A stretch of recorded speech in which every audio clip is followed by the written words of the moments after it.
Howdy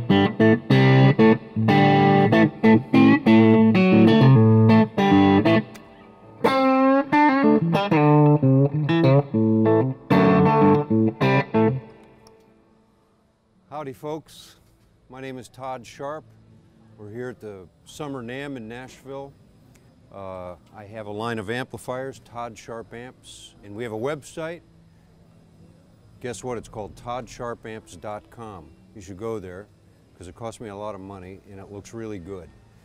I have a line of amplifiers here. We call it the JOTE series. That stands for Jack of All Tone. My amps are a little bit different than most amps. Everybody asks me what's it based on. It's not based on another amp. I'm a guitar player. I've been playing for, gosh, almost so many years. I don't want to tell you how many. About 50 years I've been playing guitar. I played in tons of bands, many of you've heard of. I used to play with Hall & Oates and Rod Stewart and Delbert McClinton and all kinds of people. So I started working on amplifiers about 20 years ago. And I started building amps about a year and a half ago when we launched the company. The amplifier, if we look at controls a little bit, maybe we'll look at one of these ones. How about that? I don't have a conventional tone stack because I thought, why do the same thing everybody else has done? There's other ways to go about it. I'm all about getting touch under your fingertips when you play. So I have a bite switch. In all my amps are like this. I make these in 20 watt, 30 watt, and 45 watt versions. I also have a new combo amp. And the combo, the introductory version, is 20 watter. We're going to make those in 30 and 45s eventually. It's really the same basic architecture and the way the circuit works. The combo doesn't have reverb in it. We wanted to make a lower cost, more compact amp. My reverb is really very elaborate, so we didn't put it in the combo. But getting back to my controls, if we're going to talk about controls and tech stuff and amp stuff, so I have a volume pot, I have a bite switch which sets the kind of upper mid-range of the first stage. Then I have a rotary selector called Attitude, and that sets the different gains of the amplifier, kind of gain and EQ. So you sort of dial in what you're looking for depending on what guitar you're playing, what kind of sound you're after. I'll do a little quick demo of that on the one I'm plugged into. I then have a low cut, which is really a filtering circuit in 2 stages, which really just lobs off low end. Sometimes you're in a boomy room like this one, so you want to use that a little bit. These are reverb and tremolo controls. The high cut is actually a high frequency filter across the output of the amplifier, right across the output stage. So it's a little different way of doing treble cut.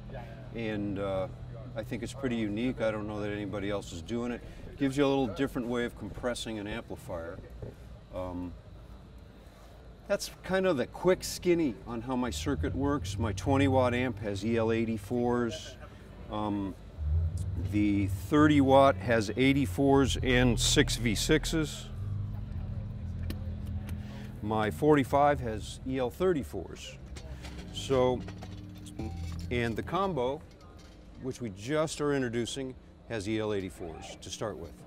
So I'll just kind of give you on this amp, the one I'm plugged in to, and I've kind of got it foamed up here because we're at Summer NAMM. And as soon as I start playing, the volume police are going to come over here and yell at me for actually playing my equipment at a trade show because we're not really supposed to do that. Anyhow, so I'll just give you a very quick little stock Stratocaster. I'm plugged straight in.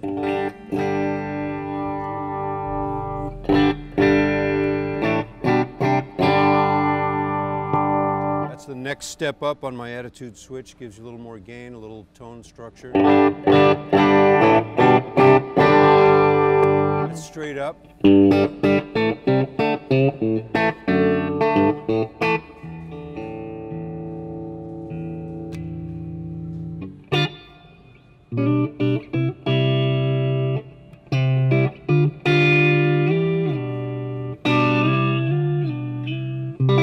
Just a real nice, wide, clean tone. A little bit more gain.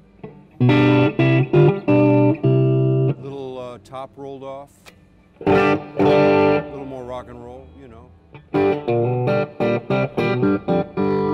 This is my full on.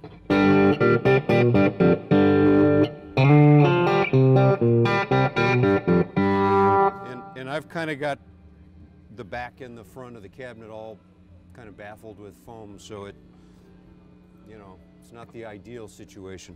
And I just noticed I got my low cut quite severely rolled back, so.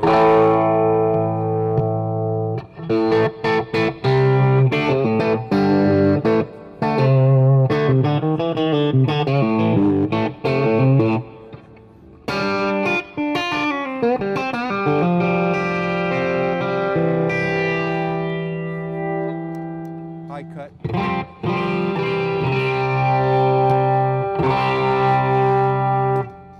Special effects coming up. Tremolo.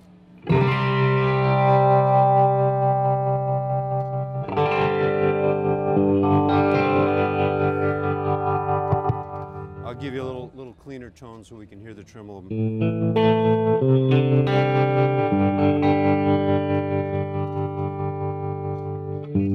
And I got a really kind of different way of doing tremolo as well. It's real kind of wide ranging in both speed and depth. You can actually get a full stutter out of it if you like that sort of thing. I do. So, you know, if you wanted to.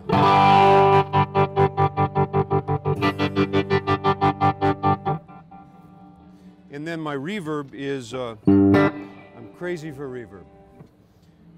So I use 2 tanks. It's driven with a power tube. It's got a real super high headroom. And I was after, you know, I didn't want to do just another reverb, you know, copy another Fender amp and do the same old reverb. So I used 2 pans. I got them hooked up, you know, different way. They're suspended on the chassis, floating, driven with a power tube, and I got, you know, tons of reverb. It sounds more like a plate than springs. That's what I was after, because I always, in the studio, I always love plate reverb on guitar. So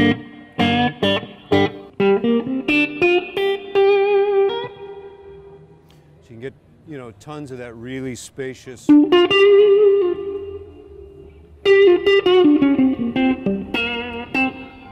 And you can get tons of it if you know, like tons of reverb.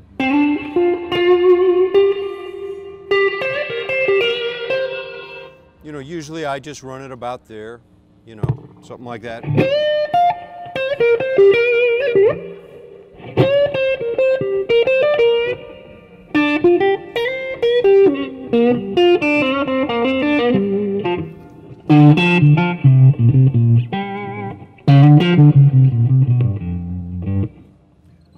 That's my amp. I got a whole bunch of them. We make them in different colors. We do them on different woods. We do 2 vinyl Tolex finishes. We call this one Blueberry, and I believe we're going to call that one Raspberry. I think that's it. That's my story, and I'm sticking to it. Thanks for checking in. ToddSharpAmps.com.